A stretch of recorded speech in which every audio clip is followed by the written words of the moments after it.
Warning, the Savage Nation contains adult language, adult content, psychological nudity. Listener discretion is advised.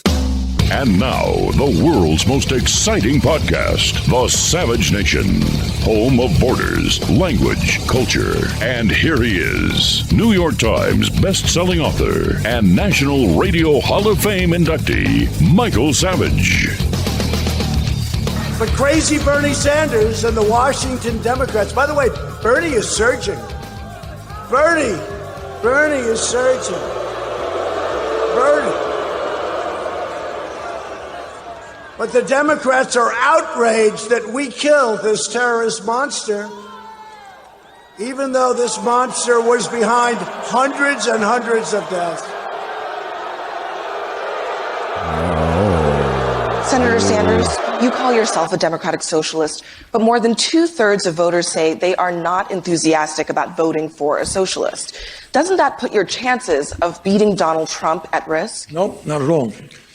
And that is... All right, turn off the Seltzer, man. The double talker. I don't want to listen to him. You know, the moderator last night from the local newspaper, the young lady, was fabulous. She deserves a national spot. She didn't smirk, she didn't smile, she wasn't blonde, all in her favor.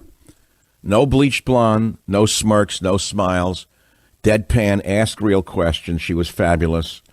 She had the nerve to ask this creep, this crackpot, this bum, this mook, this tuna fish, Bernie Sanders, how the hell can you run when most Americans hate socialism? And he tries to turn it around on Donald Trump. Now, the big thing from last night, to me, was Tom Steyer. I really never paid attention to him. I don't like his looks. He looks like a creepy bully to me. I know the type from high school, a bully from the top to the bottom. He's from New York, by the way. Came from a very wealthy lawyer family, worked for Goldman Sachs, made his fortune, listen to this, Mr. Environment made his fortune in coal and private prison investments. Are you listening to this? He made it in coal and private prisons. He also made it by betting against the Thai currency like his good friend George Soros. He made it on the dot-com bust before that. The dot-com bust? How many people got destroyed during the dot-com bust? Not Tom Steyer. See, he ran a hedge fund, made billions of dollars in certain areas. All legal, of course. Nothing wrong with that. But why are all these billionaires pretending that they're poor, down with the people, and suddenly obsessed with the environment? Why? Because they think that that's what's going to sell, and it's not selling. He got my goat, Steyers. He bought his way in. He looks like a bully from New York, pretending to be a good guy. He isn't good. He's a thug, a bum, a mook. But nevertheless, the big story today is that the genius Pelosi apparently screwed her own Democrat candidates. Now, suddenly the candidates realize they cannot campaign during the fake trial. Only the two Bs will be on the campaign trail. Now, I think it's a major blunder by Nancy the Genius. Many of you say, no, she did it on purpose. Can someone call me who said to me on my Twitter feed that, no, she did it on purpose to make sure that Biden is the candidate of choice? Where did you hear that from? Is that an Alex Jones conspiracy theory? I like Alex. I mean, I don't know who put this out there, that she did it on purpose, that she's that smart. I don't know that she did it on purpose. I think she screwed everybody, including Biden. Because I'm telling you why. Because if he's out there with Buttigieg, Buttigieg's going to smear the floor up with him. Buttigieg is a creepy kind of guy who's very smart and doesn't lose his cool too fast, and he's 10 times faster and smarter than Biden. So I wouldn't think that Pelosi was so smart. But I'm getting ahead of myself. Welcome to the Savage Nation for the post-Democrat debate number 5,922 edition. Warren, I named Dizzy Lizzy last night. You know, one of the great lines of the debate. I watched most of it, by the way. I guess I'm bored and have nothing to do. But I decided to see how crazy the left has become. Let's see. Buttigieg is now an expert on child care. Can anyone explain that to me, why that's an expertise of his? Buttigieg, an expert on child care. Warren says tax the rich so the government can give child care to illegal aliens and crack mothers. Warren wants the federal government to manufacture pharmaceuticals. How did this imbecile get this far? The federal government is going to manufacture pharmaceuticals? How about a federal government car to eliminate all those evil automobile corporations? Well, if the federal government made a car and she were president, I suppose they could call it the Dizzy Lizzie. It would run on hot air and go nowhere, just like her. But then again, there are other things to talk about. Last night, we saw that the mental defectives called the Democrats were saying cut all profits for those evil drug companies. I ask a question. Where would the new medicines come from? Who would pay for the cost of research and development? Has Bernie's Cuba ever produced a new medicine? Where do these mental defectives come from? How do any sheeple believe them? Are they that stupid? Now, remember, I worked in pharmacology in my early years in graduate school. My first master's degree was in ethnopharmacology. It, at that time, cost the drug company over $1.2 billion to find, develop, and bring a drug to market. That was a long time ago. The cost is probably $3 to $4 billion or more now. If there's someone in the pharmaceutical business who can upgrade us on this, where are new medicines going to come from if the government goes into the pharmaceutical business? This is the best that a college teacher like Elizabeth mean-faced Warren can come up with? And again, there was irony last night. The Dems were debating in the Corn Belt. Well, of course, they cater to those in the Porn Belt. I also ask you this. How can communists who have never produced a product or a service that anyone ever purchased talk about improving the best economy we've seen in decades? None of them make any sense. Sanders, a lifetime politician. Warren, a college professor. Buttigieg, a small-town politician. Biden, a lifer doofus political guy, never produced a product or service. All they know is politics, nothing else. If you'd like to tune in here and chime in, rather, the phone number is 855-407-282. I don't know what the question is, but I could ask you, did any one of them win the debate? Who would face Trump? And how can anyone listening to this show tell me that there's anyone up on that stage who can do a better job on the economy? Let's stick to that for a moment than Donald Trump. I'd like a Democrat who is rational tell me how a Democrat on that stage can do better than Donald Trump on the economy. Let's just stick to the economy. Anyone want to take me up on that one? I'd like to hear it. Now let's talk about the not stupid Tom Steyer. He's far from stupid. He's very smart, an overachiever. He came from a well-off family in Manhattan, the youngest of three sons. Who was Steyer's father?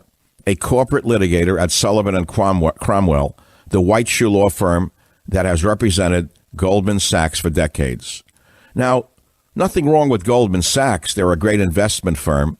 The firm also represented Exxon, that's Steyer's father. And among colleagues, Steyer's father was known as Mr. Oil. The man who now says he represents the poor, the downtrodden, the blacks, the Hispanics, the illegal aliens, and the frogs who are being decimated by global warming, grew up on the Upper East Side. The Steyer family had a housekeeper and a nanny. They summered in Nantucket, down with the people. But Tom's mother was a progressive and principled woman, and she is said to have washed his mouth out with soap when he swore. That's interesting. She also taught felons to read in a Brooklyn detention center. I once asked my mother, who are we? Who is our family? Recalls Tom Steyer. Well, she said, we've never been rich or powerful, but we've always been well-educated, and we participated in our community. Okay, the road to you nowhere is paved with good intentions. But let's focus on Steyer for a minute. You say, well, he's not really a player. Well, he is. He was up there last night. He bought his way in. He bet on private prisons, and coal mining. How in the world can his funds investments in coal mining and private prisons go unnoticed? How? Impossible. He also in San Francisco ran Farallon Capital. Now, Farallon Capital is an investment firm. They made a lot of money. They invested $34 million in Corrections Corporation of America, which runs, are you ready for this, everyone? Migrant detention centers on the U.S.-Mexico border for U.S. ICE. Are you listening to this? That is Tom Steyer, the man who makes believe he represents Mexicans and illegal aliens and the poor and the downtrodden and frogs. ran an investment firm or an investment fund, Farallon, and in 2005, they invested $34 million in CCA, Corrections Corporation of America, which runs migrant detention centers on the U.S.-Mexico border for U.S. ICE. Can you believe this? There's more to Tom Steyer, the phony.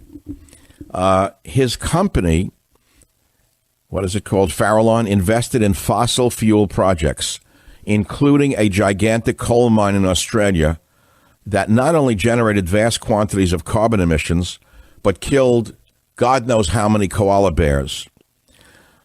Steyer's investment allowed the owners of the coal mining company in Australia to steamroll protesters from the environmental area to clear 3,700 acres of forest that served as a koala habitat and to mine 12 million tons of coal per year. That's Mr. Environment, Tom Steyer, the number one phony on the stage. I'll be right back. The Savage Nation. It's Savage on demand. Hey, look, are racing thoughts overtaking your night of sleep? It's terrible. Do you have trouble falling asleep or staying asleep? When it's time to go to bed, what kind of thoughts are racing through your mind, keeping you awake? If you've tried everything from pills to pillows with little success, it is time for you to try something else. Ebb. What is Ebb insomnia therapy? Well, Ebb comfortably cools your forehead, helps quiet the racing mind, and promotes the natural onset of sleep. Ebb is the first and only wearable drug-free solution that targets the root cause of sleeplessness, those racing thoughts. Ebb is clinically validated, and 4 out of 5 users report falling asleep faster and improving overall sleep quality. Ebb Sleep is a wearable solution that fits over the forehead and gently and precisely cools the forehead to reduce those racing thoughts, to allow people like you who are suffering from sleeplessness to drift more comfortably into a deeper, more restorative sleep. Ebb Sleep is designed to work with your natural sleep-wake rhythms to allow you to get into that deep sleep more quickly. Now, look, the mind's normal way of dealing with stress and challenges is to be on guard or more vigilant and aroused. That's the reverse of what's needed for a restful night of sleep.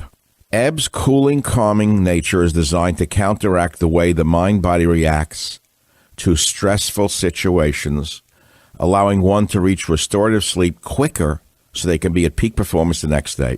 Have the energy to do the things you love again by getting the sleep you need. Ebb's natural solution has no morning side effects and allows you to get back to your peak performance.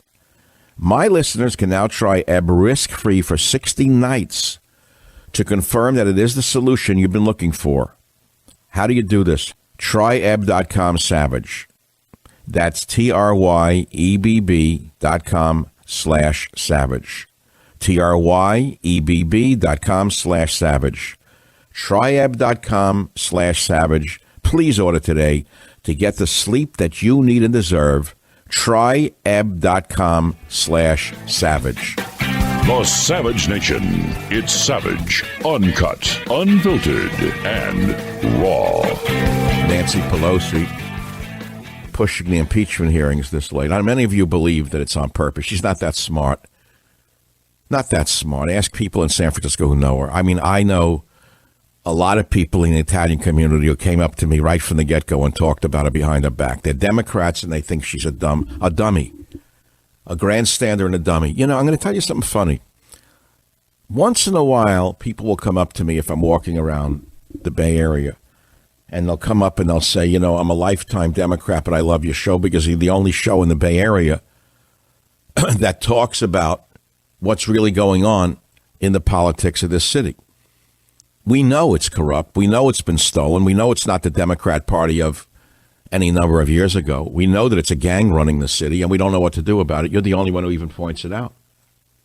So what do you want me to do? I'm only a talk show host, you know. That's all. But I want to ask you, why don't you call this show?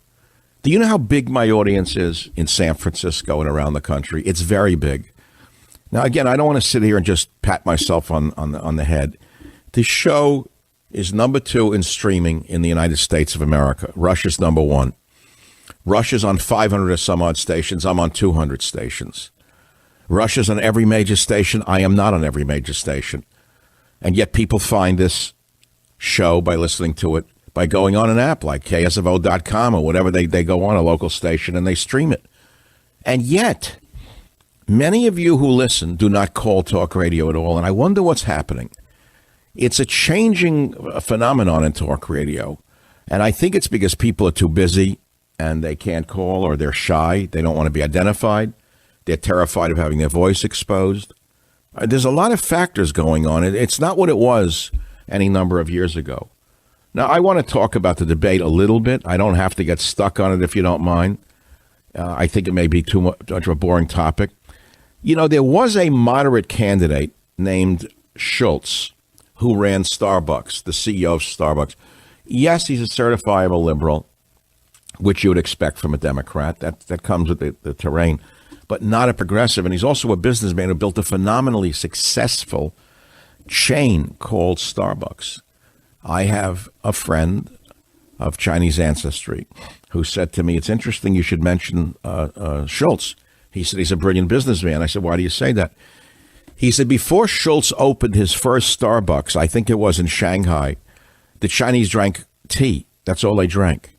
But he said Schultz had such vision that he opened Starbucks and has turned China into a coffee-drinking nation, almost single-handedly. That's a pretty smart businessman. So you have to ask yourself, why would Pelosi and the gang that runs the Democrat Party have chased him away right from the beginning? Why did they not want a centrist Democrat who would have a chance to beat Donald Trump? Why did they not want him? Why are they catering to these psychotic hags like Half Cortex and the other haters of America, haters of Jews, haters of white people? Why are they catering to them? And, you know, another question that keeps coming to my mind, how can a billionaire like Nancy Pelosi, how can billionaires like Dianne Feinstein not understand what their policies have done to their own city? You say, well, they don't care. They got theirs and they're greedy. They don't care about their grandchildren or what kind of city they're going to be living in? No, they don't. No, they don't. They'd sell their grandmother out for a quarter. They'd sell their grandfather out for another second in the public spotlight. That's what's happening here. There's no long haul view in the Democrat Party in San Francisco, which is ground zero for progressive stupidity, where they just elected a DA who was the son of a cop killer, murderer, himself a communist, diehard communist. You see what's going on in New York City, the no bail reform law, where I think a woman or a guy who robbed 4 banks was let out of jail because they don't have any bail anymore unless it's for a felony. And he went out and robbed another 2 banks. They booked him and he went out again and robbed another bank.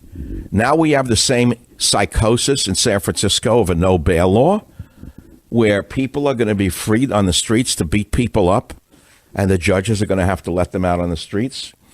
I'll tell you what's coming next. If this keeps up, I can guarantee you Gavin Newsom will disarm the police in the state of California if he can. That's what's coming next. You don't know their vision. I do. Or the psychotic district attorney or the invisible mayor of San Francisco. No one even knows who she is. The beauty of this mayor is no one even knows her name. No one knows where she came from. No one knows who appointed her.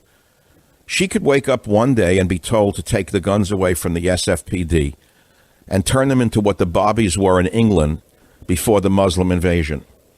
And then we'd have police without guns in San Francisco. And who will be left to protect you when the psychos with golf clubs roaming the streets, called the homeless, go on a rampage? Can it get any worse? Yes, and it will. This is the Savage Nature. Savage Nature. Michael Savage, a host like no other. Do you think that people really care about this crap? CNN had about 7.3 million viewers, according to Nielsen. But the first one, way back when, in June, drew 18 million viewers. Think about that one. 7 million last night, 18 million the first time back in June. And the Des Moines Register sponsored the debate along with CNN. It was an interesting, one comment was very interesting. And I don't know whether it was the young lady from the Des Moines Register, Brianne Fadenstiel, who was brilliant, by the way. She's fabulous. She was not one of the glitzy types that you'd see on the other networks. I think she said to one of them, I think she said to Warren, you keep attacking the insurance industry. Do you know that most of the insurance industry is headquartered in Iowa, in Des Moines? What are you going to do about all the tens of thousands of jobs you're going to destroy by attacking the insurance industry and having the government take over insurance? They had no answer for it. You know what their answer is every time? We're going to job training. We're job training. In other words, government jobs, like the Soviet Union. The answer to everything to these pinheads from the universities is government jobs. That's their answer to everything. Let me remind you about the government. In the Soviet Union in the 1930s, the government under Stalin attacked the farmers. The farmers were small capitalists. They raised the food for themselves and sold what was in excess. They made a very small profit. They were never rich. Stalin came along and, like Elizabeth Warren and Bernie Sanders, started calling them names. Capitalists, kulaks, profiteers. Eventually, the farmers were removed from their own farms, and government agents from Moscow, the elites, then took over the farming industry in the Soviet Union, and 30 million Soviets or Russians starved to death once the Russian government took over farming. This is what happens when government takes over private industry. And yet a crackpot like Bernie Sanders can get away with calling himself everything but what he is, which is a Soviet. He's a classic Soviet. Ask anyone who's lived in the Soviet Union what he is. But people are stupid in this country. And so, sometimes you say to yourself in this business, what's the point of doing this? There's a lot of point to doing this. Because to be honest with you, it's either Trump or the abyss in plain English. Now, I got to tell you something. If there was a moderate Democrat, a conservative Democrat even, I could possibly say, hey, you know what? He's not bad. Tell me one moderate Democrat on that stage. There is none. Tell me one moderate Democrat up there who supports the military, who supports the police, who supports the family, who supports free enterprise. There's not one. Every last one of them is a far left crazy person.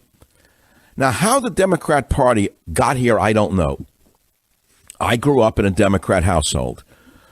It was unheard of. Nobody in my entire family lineage, all immigrants, would have ever voted for a Republican. That was for the rich. No one knew a Republican in New York when I was a kid. Never knew of a Republican. Didn't even know who they were. A Republican went by in a Cadillac limousine. That's all we knew. They went by somewhere to Westchester. I don't know what they were doing where I live. Everyone was a Democrat. But the Democrats were different then. They were for the unions, but the unions were different then. Everything was different then. How many times do I have to remind you that the Democrats of today would consider John F. Kennedy a fascist? They would call John F. Kennedy himself a white nationalist and a white supremacist and a fascist. That's how sick they are. How did they get here? Is there a Democrat listening to this show, The Savage Nation, who can give me a countdown on how the Democrat Party destroyed itself? How can a billionaire like Nancy Pelosi, who has profited enormously from her tenure and years in office, espouse communism and stupidity like this? I don't have any ideas on. I don't know how this happens, by the way. Again, I will go back to one of the statements I made earlier. They had a candidate who was a moderate, a businessman named Schultz. He ran Starbucks. They chased him away. Why did they chase him away? Matt in California, welcome to the Savage Nation on the issue of Schultz. What's your opinion on that one? Thank you, Dr. Savage. He is an outsider. He is not in their chain of fealty, Nancy Pelosi. Okay, so in the same way Trump wasn't to the Republicans. Yes, sir. Yeah. So he may have ideas that are not approved of, but basically he's not beholden to Nancy Pelosi. So he's not a party apparatchik. Oh, I got it. So Pelosi didn't have any control over him. Yeah. And she rules with an iron high heel. Yeah, she does. And What part of California are you in, Matt? the East Bay and Orinda. Oh, not a bad place. Pretty beautiful. Well, thank you for listening to the show and calling in. It's appreciated. I got to tell you, really is appreciated to hear some intelligent people all over the Bay Area. Do you think any of the Democrat candidates are electable? I do not. And I will predict that unless there's some untowered expectation here, the impeachment's going nowhere. They brought Nadler back again. Notice they dummied him up after December. He failed. They ran him out there, and people hated him. They was like, who is this crumpled schmuck from Brooklyn? Who's this ticket fixer, this night school bum? They didn't know who the hell he was. So they yanked him off the stage. Now the putz is back with a new suit. I don't know whether they got it from eBay or used Robert Hall from the old days, or they got it from a remnant sale at an old churchyard. There he is. She's wearing yet another $1 billion outfit. What's this posturing with their hands in front of their crotches that they all... Who came up with the picture of politicians? They fold their hands in front of their stomachs or groin. Where did that come from, that image? Who's the image maker for this? I've never seen a more motley crew of candidates in my life. And I got to tell you, I come from a Democrat family. So how did I, Michael Savage, wind up who I am? Because I've lived in America long enough to see the damage they have done. It began when they stole my birthright. It began when they used affirmative action to steal my birthright from me. That's when it began. And remember who you're listening to, okay? You may not know me at all. I began as a social worker in New York's Upper West Side. I was a social worker. I was a teacher. I've done a lot of stuff with the real people. I know the reality of the world. And these Democrats do not reflect reality to me. They're in another world. They're in a world of their own. Now, you would expect that from college people. They generally live in an ivory tower. They don't know what the hell's going on outside the university. You'd expect that. But when you have businessmen up there, are there any? Elizabeth Warren, college teacher. Biden is an old gray horse. He's like the glue horse that's running again out of Animal Farm. Biden is somewhat likable, but he's too old. He stumbles. He can't get through a paragraph without screwing up. It's almost sad to watch. But put aside the son's corruption for a minute and how the family capitalized on a relationship to the father, just for 1 minute. Biden is actually a kind of likable, like a reliable type. If people vote for him, they figure they're going to get stability. They're not going to get stability. Biden is a puppet of the Democrat machine, which is extremely radical. So even if you think Biden may be the answer to the unknown world of Trump, if that's what you want to put it that way, Trump is unpredictable, and I like that, but most people can't live with it. They don't like unpredictable politicians. They want to know what's coming tomorrow. And with Mr. Trump, you don't know what's coming tomorrow. I happen to like the man personally. I think he's a very kind man from my interchanges with him. And I can read people as well as anybody on the planet. And it doesn't matter whether or not you believe me or not. I can tell you from people who also know him, he's kind-hearted. So, but aside from that, he's unpredictable. You don't know what he's going to do tomorrow. It's worked for him his whole life. It's how he keeps his opponents off base. But the American people are a little intimidated. You know, it's not that they hate him so much, a lot of them. A lot of them hate him for political reasons. For the media hates him, this one hates. But many Americans are unsure of Trump because of his unsure ways. And as a result, they would possibly go for a Democrat if there was a stable, sure-footed Democrat candidate who they could trust not to destroy the country, not to take away their freedoms and their private property rights, not to push the radical agendas on them. I don't know who that is. Tell me the Democrat who that is. Where is he? Where's this moderate Democrat who's going to right the ship of instability? I don't see it. And that's why I have to predict that at this time, unless there's some major league war requiring a draft, or God forbid one of our cities gets hit by one of the Muslim terrorists hiding here under the guise of asylum, Trump's going to win. My guess is 60-40, 65-35, 70-30. It could be a blowout like we have not seen in 30, 40 years. in addition to everything else, the economy is booming. What do you think, that every Hispanic doesn't know what Trump has done for the economy? Do you know that they're fully employed? Have you looked at job sites? Have you seen that every job site is brimming with workers, largely Hispanic immigrants? Do you think they don't know why the economy is booming? Who do you think they're going to vote for? Some crazy socialist who will destroy the economy? I don't think so. And by the way, most of the Hispanics here who are working like Donald Trump, incidentally. They love the fact that he saved the economy. They don't want socialism at all. So I think that they're all off base, and I don't think that we're going to have a real upset here. I think it's going to be a slam dunk for Donald Trump. Now, there are some cautionary tales to be made here, and to be frank with you, as I told you, and I'll proudly tell you again, the president did not call the show last Tuesday. He called me on my iPhone, and we spoke for 12 to 15 minutes on a very personal note, and we talked politics as well. The fact is that I think he's going to win by a landslide. What do you think? Home of borders, language, culture, the Savage Nation. This is about the Constitution of the United States. And it's important for the president to know, and Putin to know, the American voters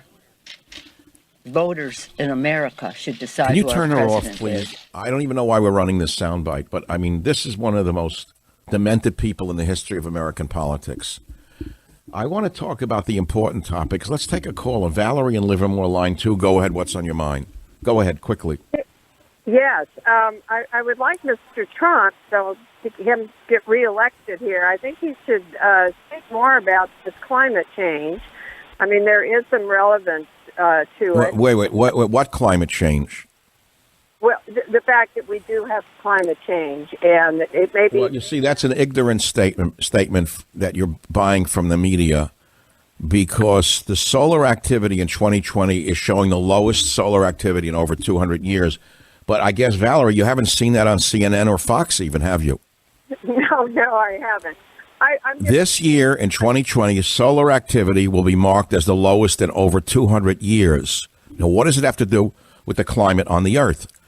On December 20th, 2019, Iceland received one of the largest snowstorms in its history. It was known as a 10-year storm. It brought winds of 100 miles an hour, and one weather station reported gusts of up to 149 miles an hour.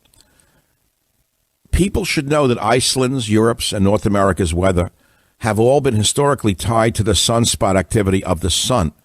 And according to NASA, not Bernie Sanders or the liars in the Democrat Party, in the year 2020, the sun, which is currently in solar cycle number 25, will reach its lowest activity in over 200 years. What does that mean? We're going to get a cold spell. And when we have really low solar activity, we go into a mini ice age. Study your history.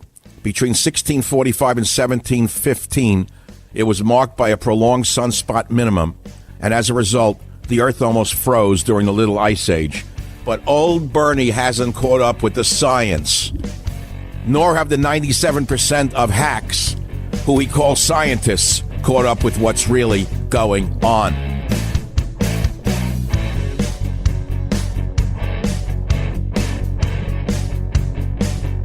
The Westwood One Podcast Network.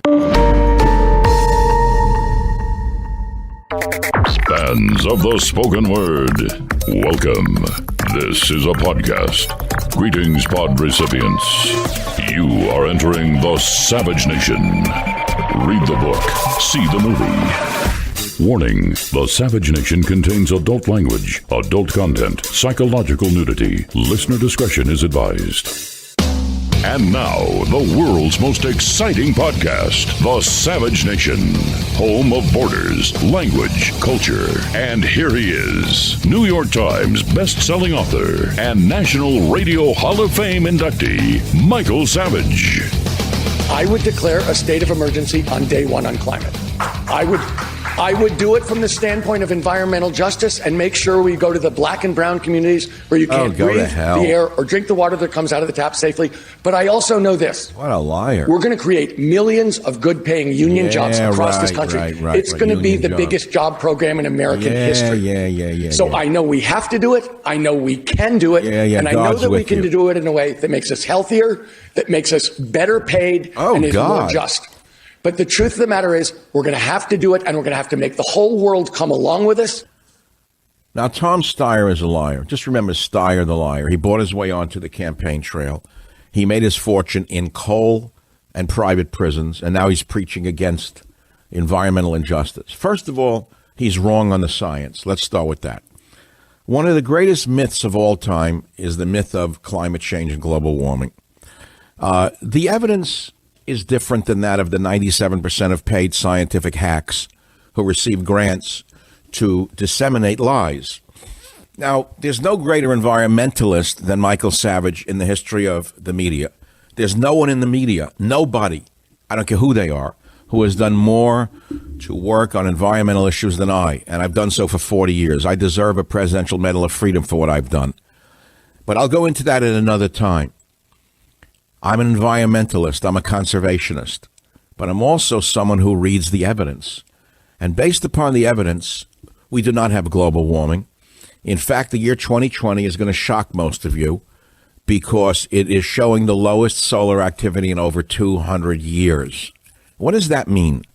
Now, pay attention, please. This is not Bernie Sanders just shooting out hot air from a seltzer bottle. This year's solar activity will be marked as the lowest in over 200 years. The low in the sun's 11-year cycle will have great repercussions for the climate here on Earth. Everyone knows that in the world of science. Let me give you an example of what happened in December of 2019. On the 20th of December in 2019, you didn't read this in the San Francisco Chronicle, Iceland received one of the largest snowstorms in its history. It was known as a 10-year storm. It brought winds of 100 miles an hour. One weather station reported gusts of 149 miles an hour. Now, the weather in Iceland, Europe, and North America, all the weather in these countries, in these areas, have historically been tied directly to the sunspot activity of the sun. Not according to Bernie Sanders, not according to Michael Savage, but according to NASA. And in 2020, the sun, which is currently in solar cycle number 25, will reach its lowest activity in over 200 years. What does that mean? It means the solar cycle is a periodic fluctuation of the sun's magnetic field. I won't go into the details of what that means. Just know this. When solar activity gets really low, it can produce a mini ice age. If you read Charles Dickens, and it was set in the years that I'm talking about in England, where people were freezing to death and the poor people were huddling and all that in warm places trying to not freeze. The period between 1645 and 1715, it was marked by a prolonged sunspot minimum, and that was related to a downturn in temperatures in Europe and North America. Named after astronomers Edward Maunder and his wife Annie Russell Maunder, this era became known as the Maunder Minimum, but to you it was known as the Little Ice Age. And predictions for the solar cycle number 25 made by the NOAA, the National Oceanic and Atmospheric Administration Space Weather Prediction Center, and NASA and the International Solar Energy Society, apparently these scientists anticipate a deep minimum that will occur between 2023 and 2026. My friends, catch up with the real science, not with the political hot air. And now on to the questions that I've raised for today. The phone number is 855-400-7282. At the bottom of the hour, we'll have a special guest, Miranda Devine, an Australian columnist who has been with us before, and she will talk about the winners and losers of last night's STEM debate. She's very lively, very insightful, and I look forward to it. I hope you do as well. Let's take some calls. Jeff in Southern California, line 6. What's on your mind today? Go ahead, please. I just have to, it's a little double standard about Mayor Buttigieg. Why is it that I know that he's gay? If they were reversed, if we were to be saying anything about that, we would be prejudiced, the world would be against him. How dare us say that he's gay, but yet the whole world knows that he's gay. I could care less if he's gay. Wait, what you're saying is we shouldn't know he's gay? Sir, are you saying you don't care about his sexuality, but we're being told about it? Exactly. And if we were to be using it, we'd be, the worst thing since, Stalin. So in other words, if someone mentioned that someone is gay, it would be considered homophobic to mention it. But in his case, we have to know about it because that's apparently going to help him. Exactly. It's a double standard and a half, and I think it's disgusting. And without commenting on homosexuality one way or the other, because I'm a sexual libertarian, many people don't like me to say that, but I do say it because I don't care what adults do in the privacy of their own bedroom. I think it's their own business. Exactly. But having said that, no matter how far left America may have moved in the universities, the average American is not ready for two men in the White House. They're not ready for two men sleeping together in a Lincoln bedroom. I've said that before. So that's my opinion on the matter. That's without any moralizing. I'm just telling you the country's not that interested in what he does in that particular area, incidentally. Politically, what has he actually done? He ran a small town somewhere in America, and that's supposed to qualify him for the presidency? Crazy. Just crazy. Whatever happened to global warming? How did that become climate change? Why? Why? Because people are catching on to the big lie. Nobody wants to harm the environment, and those who do should be arrested. They should be arrested. I've been fighting the polluters and the animal killers for most of my life. Okay? And I would do anything I can to prevent the burning of the rainforests, the protection of the animals. But you look at a guy like Steyer who gets up there and makes his signature issue, state of emergency on climate change. When he ran Farallon Capital, they invested in an Australian mining company that decimated 1,700 acres that were a sanctuary for koala bears, and they killed all the koala bears. You believe a word that comes out of these people's mouths? I'm sorry if you do. Now, why are volcanoes popping like pimples from Earth's shrinkage, by the way? That's an interesting secondary question. Maybe it's too much science. But volcanoes are acting up all around the globe, incidentally. That's an interesting one unto itself. And maybe another time I'll talk about that. But I don't think that POTUS is going to destroy the world because he doesn't want to cater to the warmist lobby, by the way. You want me to go into what happened during the mini ice age? You want me to talk about the tragic cold summer of 1816?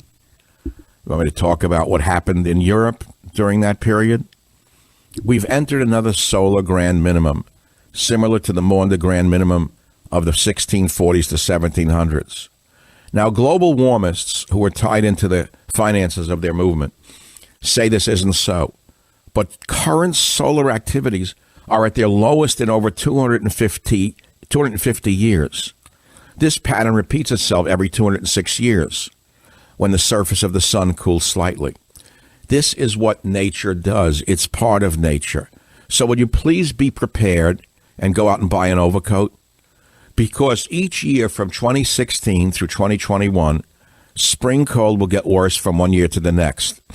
And then it's 2022 when there's liable to be a cold year without a spring and summer, or maybe even worse. Many of you don't believe any of this because you've been brainwashed into believing the opposite. But what is unfolding is known to real science. The fact of the matter is, if you want to talk about it, we can. What was spring weather like in years preceding 1816? What happened to the spring weather after that? What was spring weather of 1810 through 1815 like? Do you think the average moron in the street knows or cares? They don't care and they don't know. They don't know anything. All they know is what the media tells them to know, and that's a very sad state of affairs. Let's take the callers on the topics. Connecticut, Jane, you're on the Savage Nation. What's on your mind? Michael, I speak for all your listeners that I ever talk to, and I only talk to Savage listeners mostly. We really enjoy your show, needless to say, and like Monday with 1984 and the interviews with Huxley. It's unbelievable. Now, I do have one... My show on Huxley was one of the best shows I've ever done. People who have an education and an IQ loved it to death. I should have done it. I could have done it over a 3-day period. It wasn't enough for one day. I agree with you. Now, I'm from Connecticut, and when I learned that we have more districts in our state legislation than you do in California, maybe another show, maybe you'll have a guest. What can Connecticut do with all these districts, and they're gerrymandered and they're all blue? Well, that explains why you have a cretin like Blumenthal as a senator. How did that character ever become a senator? Huh. Where did he come from? Connecticut was once a Republican state. How did it become a far-left state? When did that happen? The unions. We have the unions. Okay? Well, look, I can't wring my hands and kill myself over what gerrymandering is or what's doing. All I can do is my bit part here on the stage of politics. My bit part has me do a daily radio show. When I do it, I try to do it the best I can. I try to bring intelligence, insights, history, and science and facts. And isn't that enough, Jane? We love your show. We really do. And we want to tell you that we think that Trump looks up to you like his big brother, like the psychic said. And that's about all I don't know. That's a very interesting take on things. I'm older than him by a number of years, and he did lose his brother. He did lose his brother very young. I wonder if he sees me. I don't know how he sees me. I know he likes me. I know that. I know it. I know when a man really likes you. You can feel it. Am I right? Another person, rather. We can tell him. And whenever I've been in his presence, he lights up. I can tell you right now. And I know it's like a light bulb goes off in his face and the First Lady's face. When they see me and my family, they really light up. They shine. And they call us over. So there's a reason for it. I'll tell you the main reason. It's not just that I have a prominent radio show that's been with him before all of the other phonies jumped on the bandwagon to see what they can get out of the game. And he knows who they are, by the way. He needs them, and he'll play them like the instruments they are, because he knows they'll turn on him if the wind blows the other way. All of Johnny-come-lately who supported Cruz and the others, he knows who they are. He knows they're craven, false, 8-carat phonies. And he knows they could turn on him tomorrow if the wind blew the other way. He knows with me that I supported him long before that. But I think more than that, they also, I know it from the inner circle, they love my best-selling books. They truly respect the authorship of these books. They truly respect what they consider to be the high level of intellect and intelligence that's brought to the political arena. And they're not to be underestimated, these people. They do know what's going on. And all of the effete snobs who make believe he's a dummy, I say do so at your own risk. Because this dummy has been president for 3 years. This dummy is going to be president for another 4 after he wins again. And I would say watch out for your sneering attitudes, because they may turn on you. Thank you for the call. It's 18 minutes after the hour. And I know many of you are brainwashed into the climate change thing, and we're going to have a mini ice age. But the fact of the matter is, most of you don't believe it. You think that the sun is a bit player. You think that to really appreciate what's happening to the climate, you must absorb what CNN has been preaching, as well as Al Gore and Tom Steyer. They're the ones who are real experts on the environment, aren't they? Back in a minute. The Savage Nation. It's Savage on Demand. So I know many of you don't call because you're listening and you like when I go on to a subject and I develop the ideas or I play a soundbite and you feel like, what's the point of calling? Let me just add one more thing to this issue of real climate science, as opposed to the phonies like Tom Steyer, the liar, or the out-of-date, ridiculous Seltzer man who doesn't know what the hell he's talking about. Do you know that most people, including most of my listeners, are not aware that we have been in an ice age for over 2 million years? Ice age, 2 million years. Pay attention, please. Since the end of the last glacial period, sea levels have risen by 120 meters. Just look at what remnants there are of the last ice age. And only a very small percentage of that increase, by the way, of sea levels has occurred in the last 8,000 years. Now, what is the largest factor in weather? The intensity of the sun is the largest factor. But there are other factors. The tilt of the Earth, meaning the wobble. The eccentricity of Earth's orbit caused by gas giants. Volcanism, ocean currents, greenhouse gases all play a role in this. Did you know that 520 million years ago, carbon dioxide levels were 8,000 parts per million? Do you know what they are now? 400 parts per million. Let me say that again. 520 million years ago, Bernie, just about when you were born, carbon dioxide levels were 8,000 parts per million. 170 million years ago, carbon dioxide levels were down to 3,000 parts per million. Where are they now? 400 parts per million. So the input of man and his industrialization to the above facts is near zero. Okay? Man has almost no way to prevent climate change on Earth. Try to tell that to ignoramuses who've never studied science at all. They're just polemicists and propagandists. Again, if you can't remember any of this, write it down. CO2 levels 500 million years ago, 8,000 parts per million, Nancy. They're now 400 parts per million. What does that mean?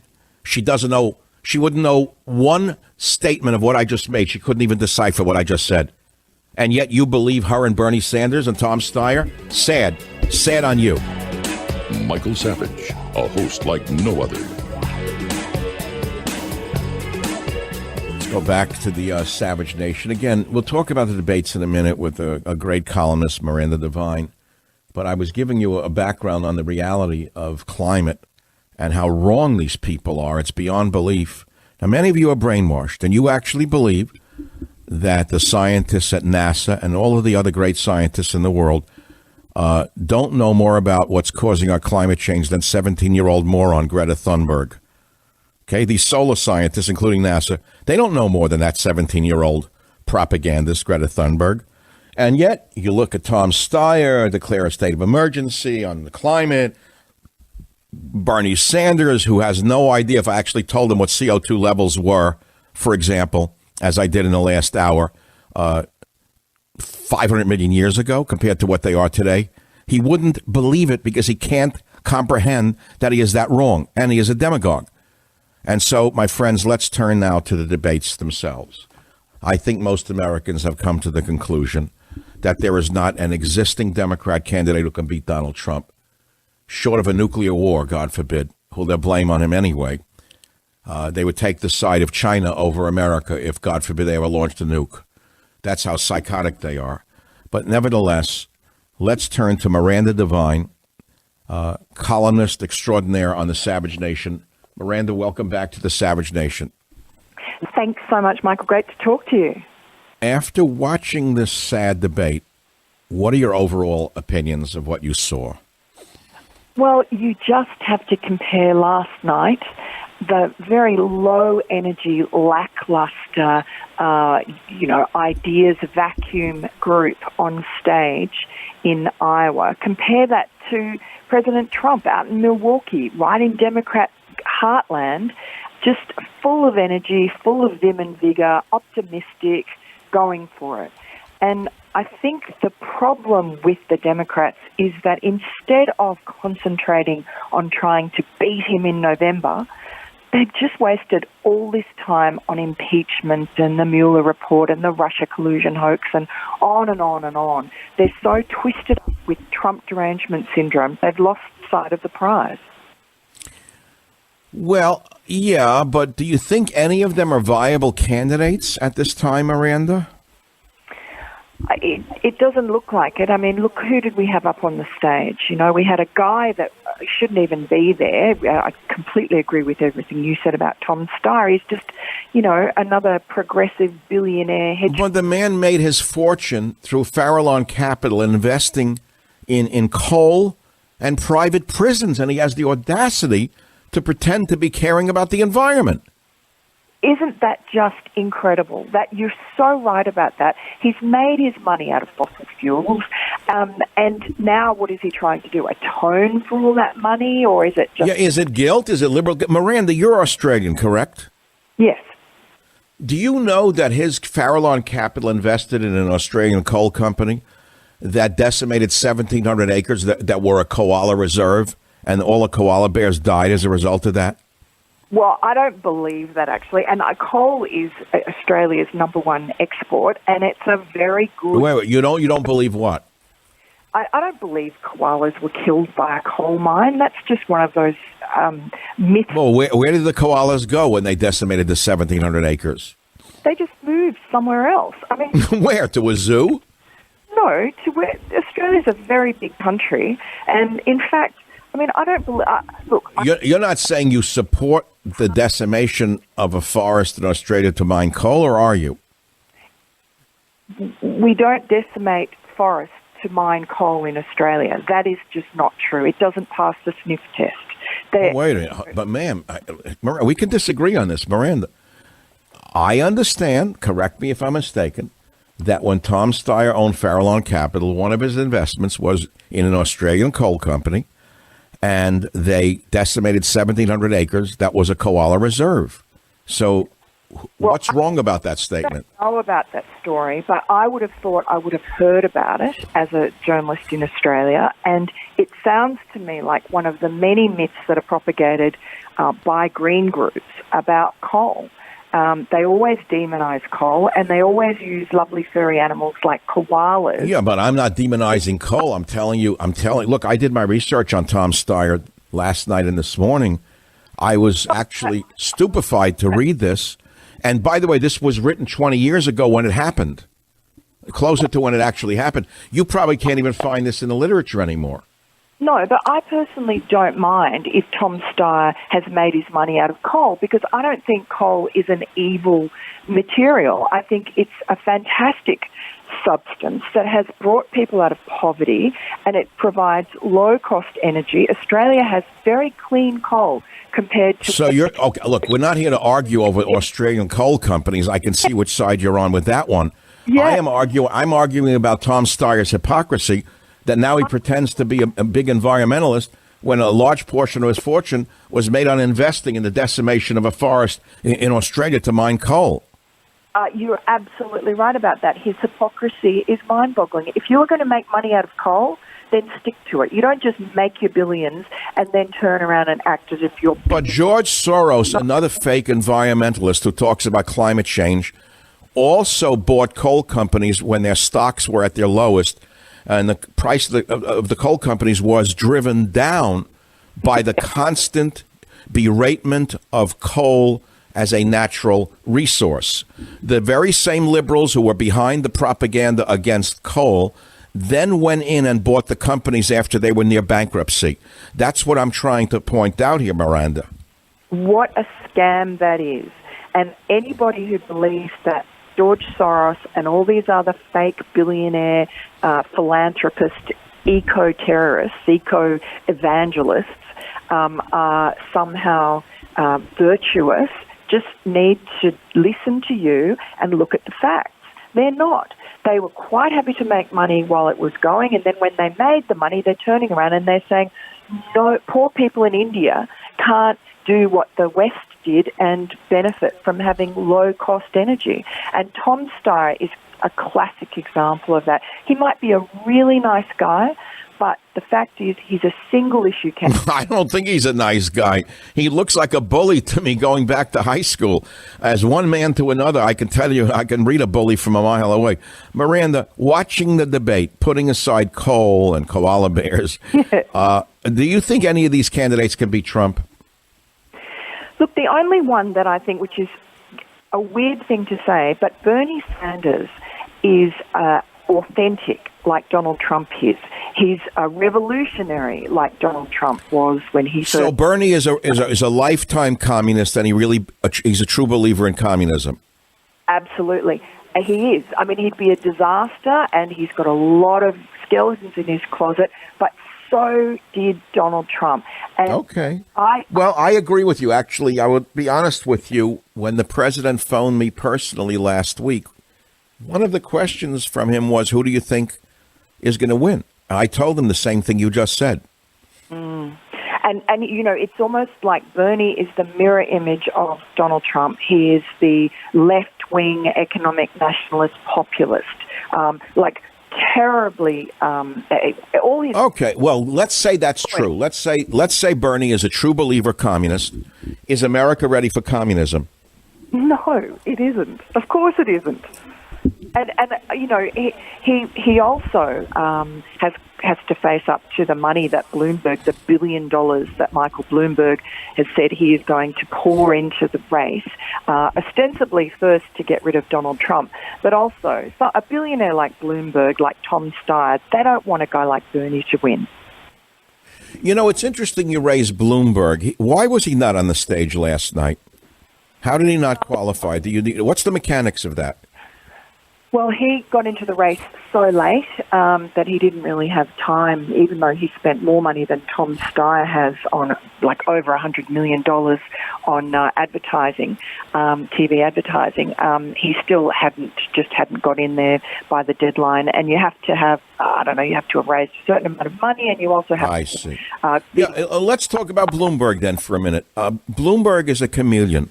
Democrat, then a Republican, then a Democrat. He's a Machiavellian chameleon. We understand that. But as a candidate, he would present himself as a centrist businessman, wouldn't he?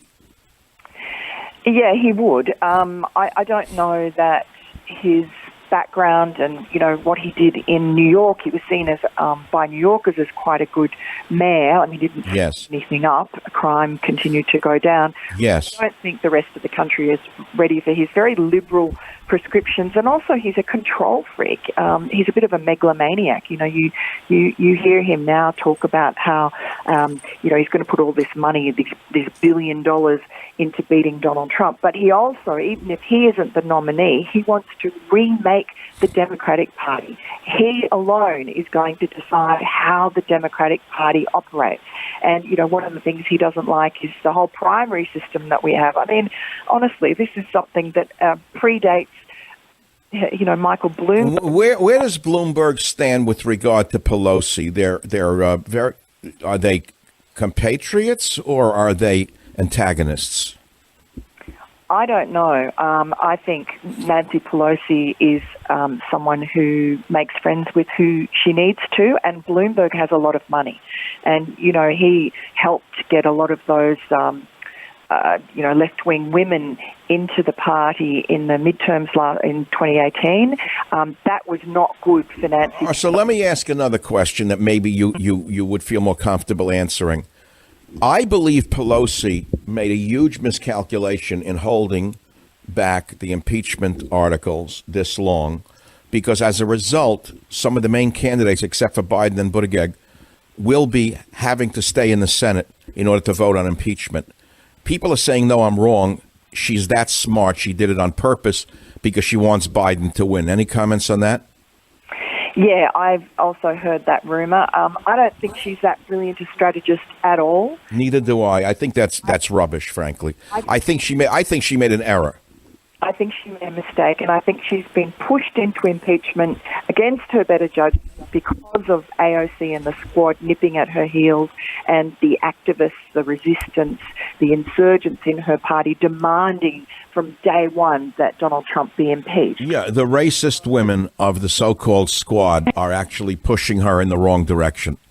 Yeah. Well, Miranda, thank you very much. I look forward to all of your columns. I read them in the New York Times. Thanks for being with us on The Savage Nation. I want to go back to the main point that I made today, and I don't know whether you agree with me or not, and many of you listen to me in San Francisco. The so-called political genius, Nancy Pelosi, screwed her own Democrat candidates. Now, suddenly they're realizing they cannot campaign during the fake trial. Only the two Bs will be on the campaign trail. I say it's a major blunder by Nancy, the genius. Now, she, of course, owns the media in San Francisco.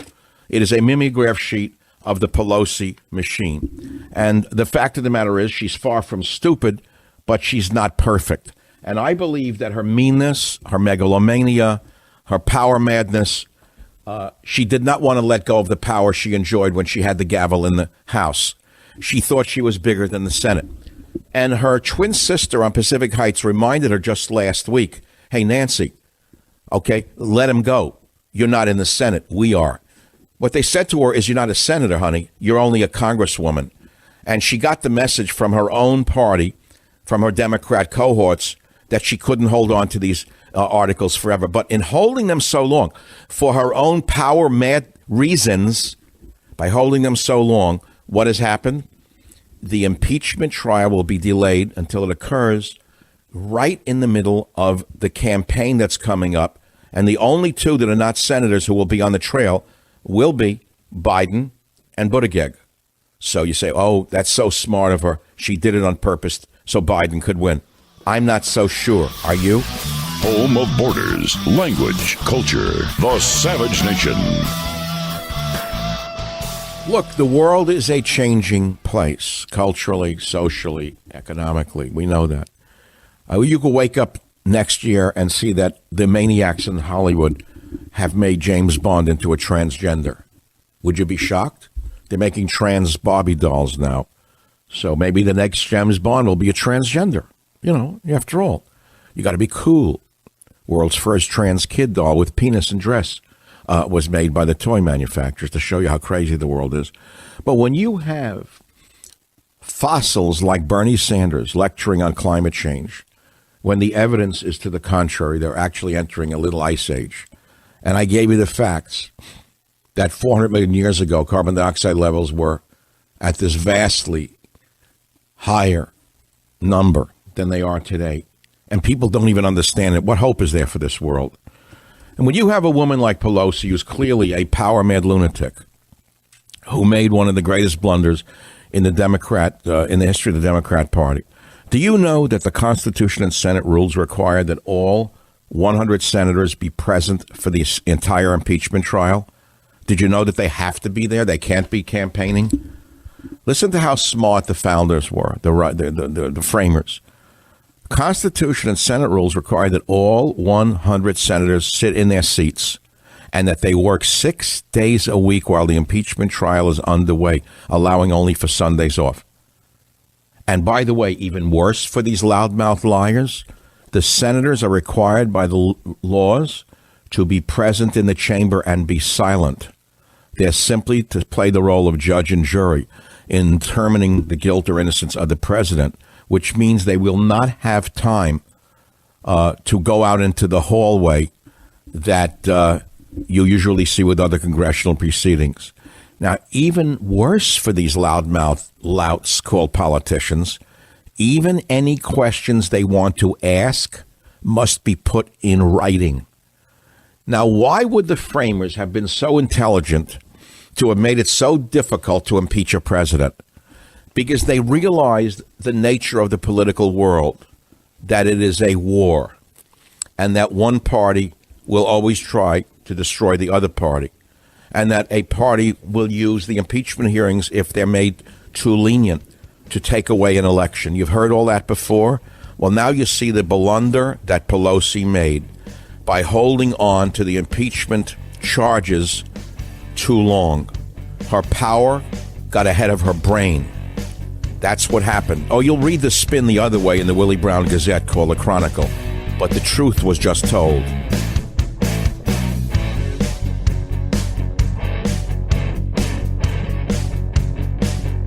The Westwood One Podcast Network.